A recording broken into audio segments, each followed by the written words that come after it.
Hello Sanghamitra art and क्राफ्टमध्ये आपलं सर्वांचं खूप खूप स्वागत आहे। जे विद्यार्थी आधी जॉईन झाले आहेत त्यांचे स्वागत आहे आणि जे आता जॉईन होणार आहेत त्यांचेही मनापासून खूप खूप स्वागत आहे। आपले बरेचसे आरी वर्क क्लासचे भाग झालेले आहेत। आता आपण कॉटन थ्रेडपासून वेगवेगळे स्टिच बघणार आहोत। मी ते हा एम्ब्रॉयडरी थ्रेड घेतलेला आहे आणि इथे सिल्क थ्रेड घेतलेले आहे। तुम्ही बघू शकता कलरमध्ये आहेत सिल्क थ्रेड। चला तर मग बघूया आपण आज इथे सिल्क थ्रेडपासून आणि कॉटन थ्रेडपासून इथे आपण छान असं वर्क करणार आहोत। हे एम्ब्रॉयडरी थ्रेड घेतलेले आहेत मी दोन कलरमध्ये, वेगवेगळे कलर घेतलेले आहेत आणि सुई घेतलेली आहे। पेन्सिल घेतलेली व्हाईट पेन्सिल। इथे गोलगड्याचा आकार असा काढून घेतलेला आहे। हा कॉटन थ्रेड मी सुईमध्ये ओवून घेतलेला आहे।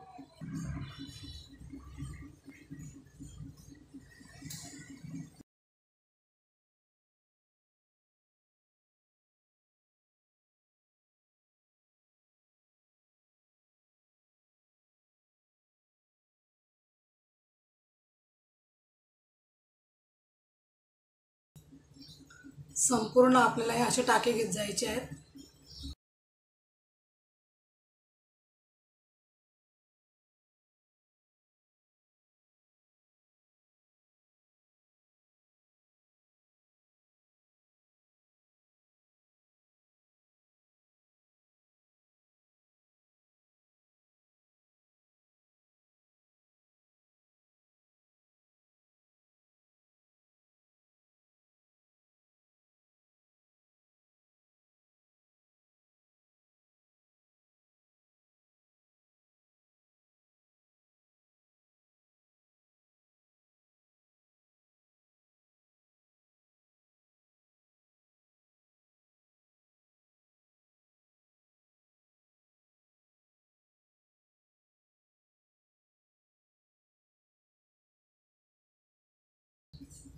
इथे खाली गाठ लावून घ्यायची आहे।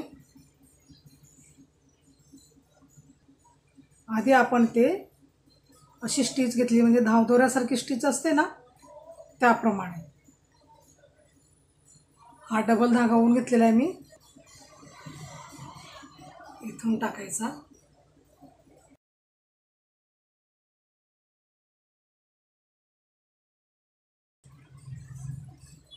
याच्यातून काढायचं आपल्याला। हे बघा हा जो आहे ना याच्यातून असं काढायचं बाहेर। इकडून काढला ना तर आपण हा इकडून न्यायचा।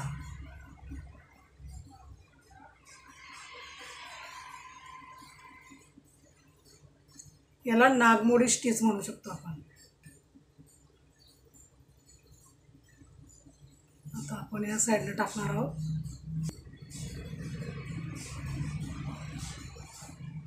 पुन्हा इकडे न्यायचं,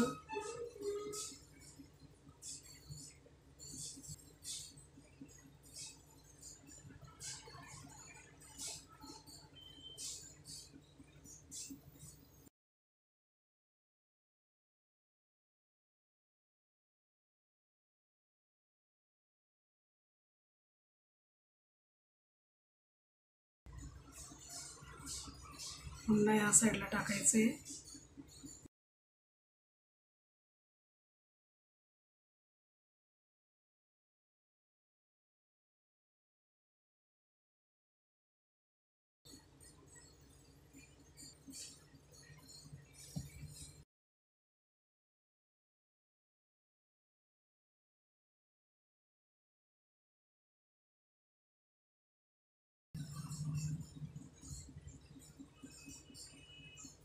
याला आपण नागमोडी स्टिच सुद्धा म्हणू शकतो।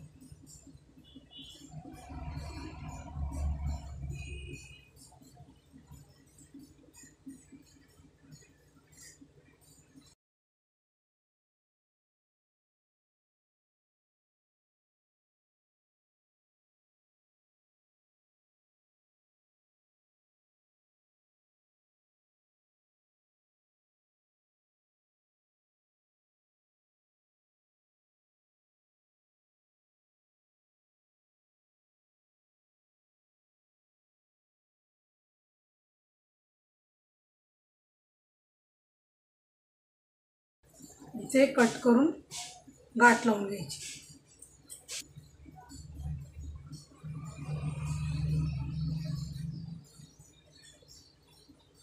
जर गाठ लावता येत नसेल तर तुम्ही हे असं हे काढू शकतात.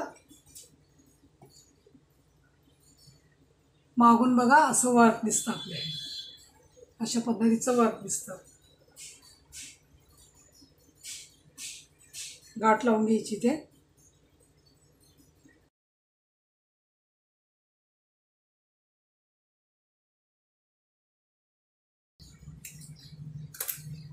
सुंदर असं आपण हे गळ्याला वर्क करू शकतो. गोल गळ्यासाठी तुम्ही बाहीला सुद्धा याचं वर्क करू शकतात. दिसतंय ना तुम्हाला व्यवस्थित? हे गोल गळ्यासाठी, चौकोन गळ्यासाठी आपण याचं वर्क करू शकतो.